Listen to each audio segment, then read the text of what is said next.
Ами, нека да започнем днешното дълбоко гмуркане с една картина, която, нали, сигурно се разиграва в хиляди офиси, точно в този момент. О, да, абсолютно съм сигурен в това. Да, защото е краят на месеца или може би краят на 3-месечието, таблиците светят в червено и таргетите изобщо не са изпълнени.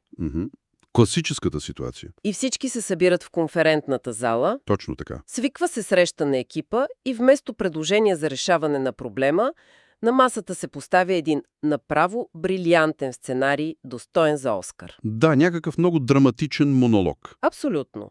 Драматичен монолог за това как пазарът е труден, как времето, нали, никога не стига, другите отдели бавят нещата и обстоятелствата просто са били непреодолими. Де-факто извинение след извинение. Точно това ще разчепкаме днес. Какво всъщност се крие за тези оправдания и как може да се сложи край на тази култура? Източникът ни днес е просто фантастичен. Да, това е една много силна книга. Говорим за книгата «Студен душ за мениджъри» от автора Пламен Петров. И днес ще фокусираме вниманието си изцяло върху една конкретна глава, която започва на страница 23 и се казва «Резултати или извинения». Да, страница 23 е мястото, където нещата стават наистина сериозни. И тут веднага искам да сложа една много важна рамка за хората, които ни служат. Слушам те. Нали, не си говорим за някаква суха академична теория, писана в стерилна среда от хора, които де-факто не са стъпвали в реален офис. Това е критично важно да се разбере. Така е. Пламен Петров работи на терен с хиляди мениджъри, както в България, така и в чужбина. Тезите в тази глава са изковани директно в практиката. Да, родени са от болката и от безмилостния анализ на грешките, нали така? Абсолютно. Идват от истинския сблъсък с реални корпоративни кризи. Тоест, това си е чист реализъм. И мисията ни днес е да разберем как да превърнем един постоянно мрънкащ екип в такъв, който поема пълна отговорност за целите си. Точно това е идеалният краен резултат. Среда, в която хората вече не са пасивни жертви на обстоятелствата, а активни участници. Но, доколкото разбирам от автора, за да се стигне до там, първо трябва да преглътнем една много сурова истина в края на работния ден. Ами, суровата истина е, че човек не може да бъде едновременно добър в постигането на резултати и добър в даването на извинения. В смисъл, няма средно положение? Никакво. Текста поставя много ясна граница. Трябва да се избере само едното от двете. На бюрото ти в края на деня има или свършена работа, или дълга история защо не е свършена. О, това звучи почти като някаква физиологична невъзможност. Нали, все едно аз да съм отдаден фитнес инструктор, който през останалото време се опитва да бъде професионален дегустатор на понички. Страхотна аналогия, да. Двете посоки просто взаимно се изключват. Но тогава защо хората изобщо се опитват да съвместяват тези неща в работната среда? Защо извиненията са такъв естествен инстинкт за нас? Ами виж сега, извиненията са най-добрата защитна система на човешкото его.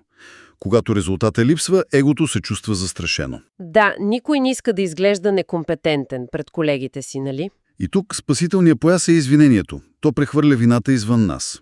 В книгата се цитира една много силна тибетска поговорка и в този контекст.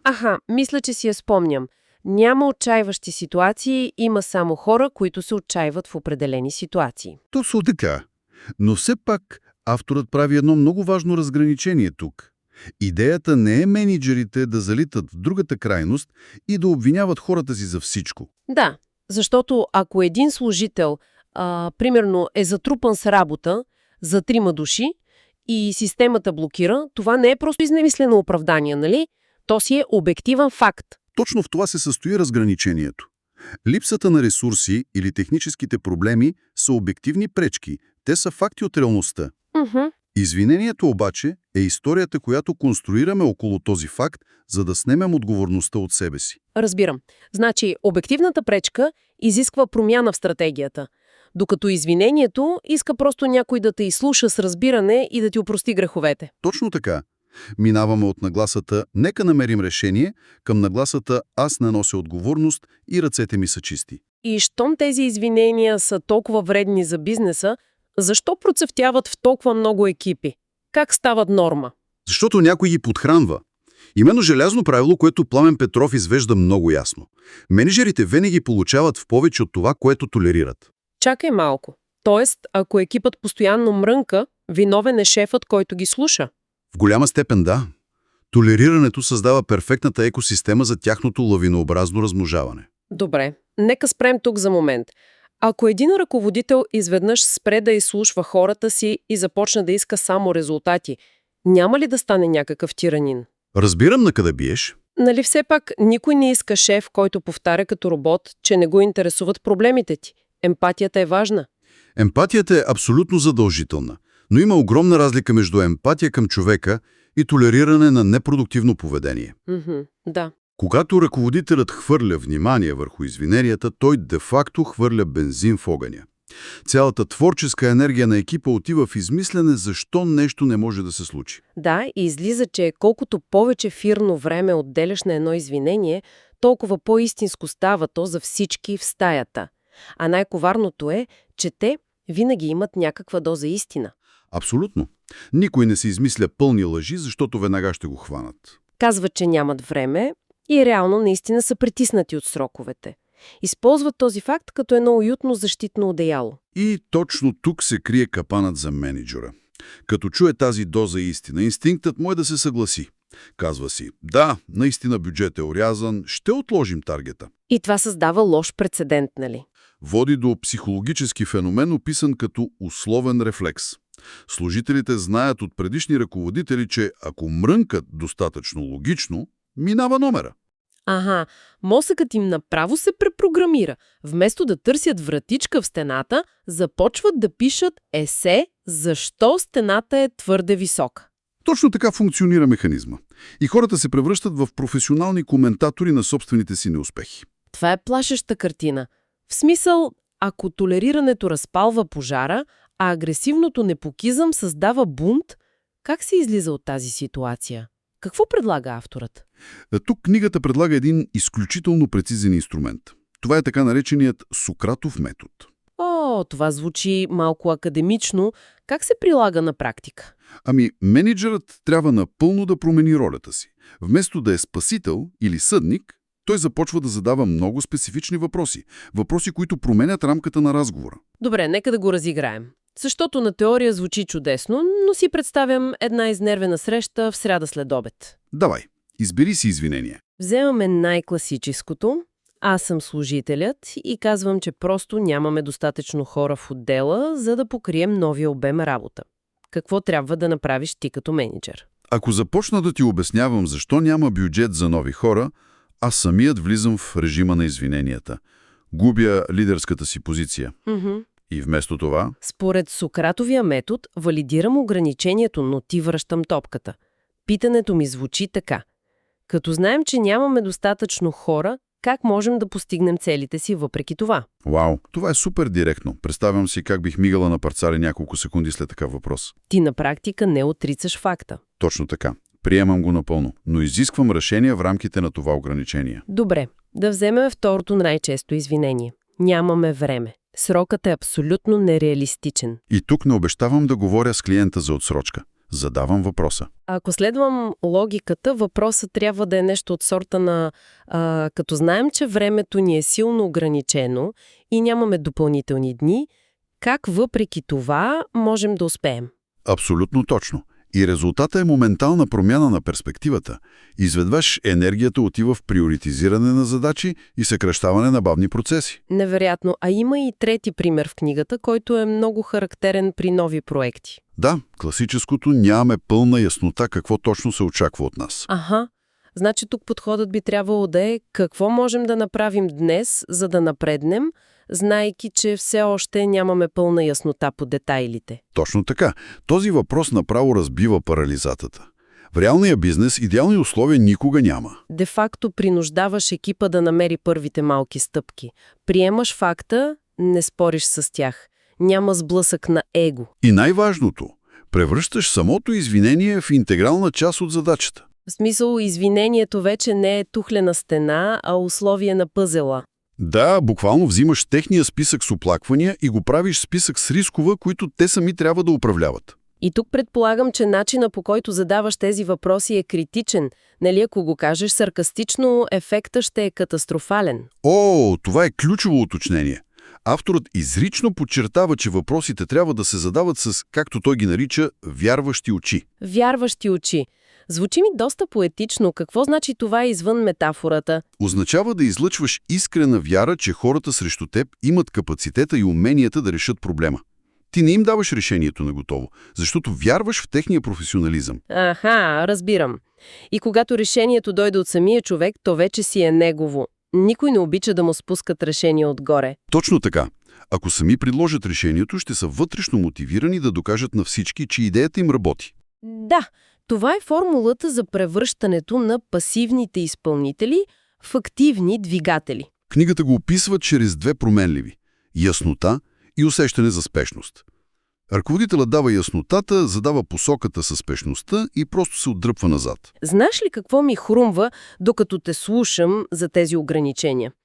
Цялата тази динамика страшно много прилича на игра в Escape стая. О, това е много интересна асоциация. Нали си бил в такава стая? Да. Където те заключват с приятели и трябва да решавате загадки, за да излезете на време. Да, механизмът е доста специфичен и изисква пълна мобилизация. И представи си следното. Отборът влиза и вратата се заключва с тежко щракване.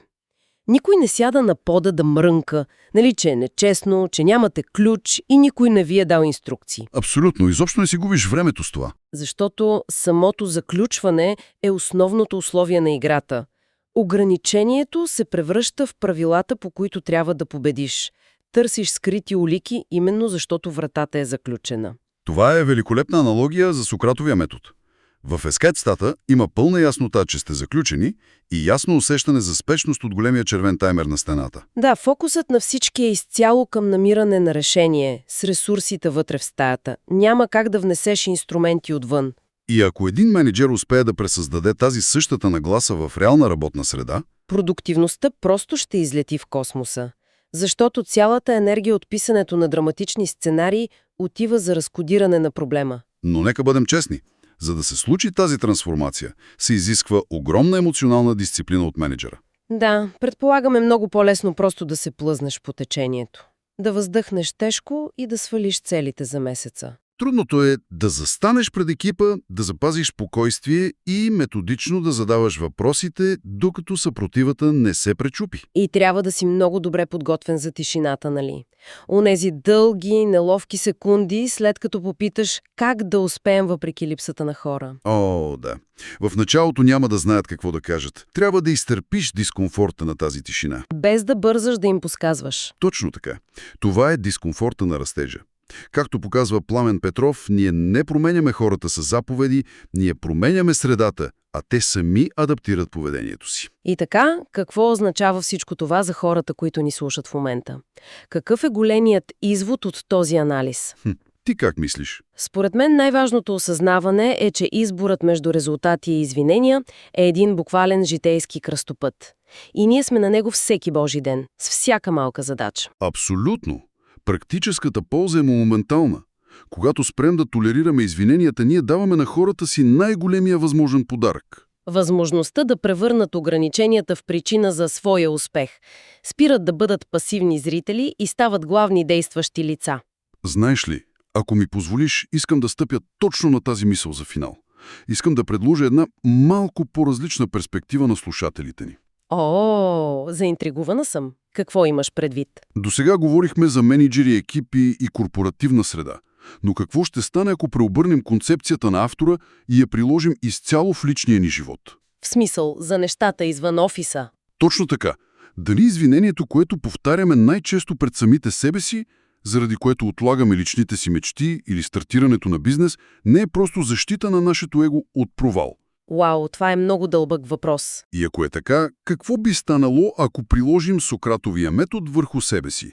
Дали извинението, което ни спира години наред, всъщност не е перфектната пътна карта за онова, от което най-много ни е страх? Да приложи Сократовия метод пред огледалото, нали?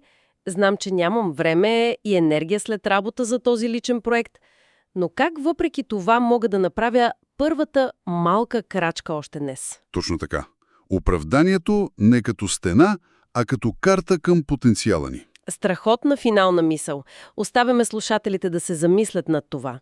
Време е да напуснем ескейп стаята на извиненията, да оставим оскарите на актьорите в Холивуд и да се фокусираме върху резултатите.